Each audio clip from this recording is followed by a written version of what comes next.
காற்று மனம் உண்டாயிருக்கும் போது வெளியில் போய் எல்லாத்து கூடயும் தொடர்பு வச்சுக்குது.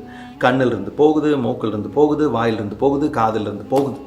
இந்த உடம்பு ஃபுல்லாக வியாபிச்சு, அதாவது இந்த வீடு, இதுதான் வீடுங்கிற அப்பா, இந்த வீட்டுக்குள்ளே இருக்கிற ஜீவசக்தியான காற்று இந்த வீட்டில் இருந்து வெளியில் போய் தொழிற்சாலைக்கு போய் தொழில் பண்ணுது. அதாவது கண்ணை வெளிச்சதுக்கப்புறம் நம்ம தொடர்பு வச்சுருக்கிறோம், என்னென்ன கூடையெல்லாம் தொடர்பு வச்சுருக்கிறோமோ அதை தான் ஒரு தொழிலுங்கிறார். இந்த தொழிற்சாலைகளில் போய் அது வேலை செய்யுது, பார்க்குது, பேசுது, பழகுது, எல்லாம் பண்ணிகிட்டு இருக்குது. பண்ணிகிட்டு இருந்துட்டு திருப்பி தன்னோட வீட்டுக்கே வந்து அடங்குது. அதை தான் அவர் தூக்கம்னு சொல்கிறார். இப்போ நம்ம சாதாரணமாக தூங்குறோம்ல நைட்டு, அந்த தூக்கத்தை வந்து அவர் என்ன சொல்கிறார் அப்படின்னா, மனம் தனது வேலைகளை இவ்வளோ நேரம் செஞ்சுட்டு இருக்கிறத தொழிற்சாலையில் போய் வேலை செய்கிறதுங்கிறார். அதுக்கு ஒப்பிட்டு சொல்கிறார், மனம் இவ்வளோ நேரம் காலையிலேருந்து நைட்டு வரைக்கும் வேலை செஞ்சுக்கிட்டே இருந்துட்டு தன்னோட வேலை செய்கிறத நிறுத்துகிற நேரம் நீங்கள் தூங்குற நேரம்னு சொல்கிறாரு.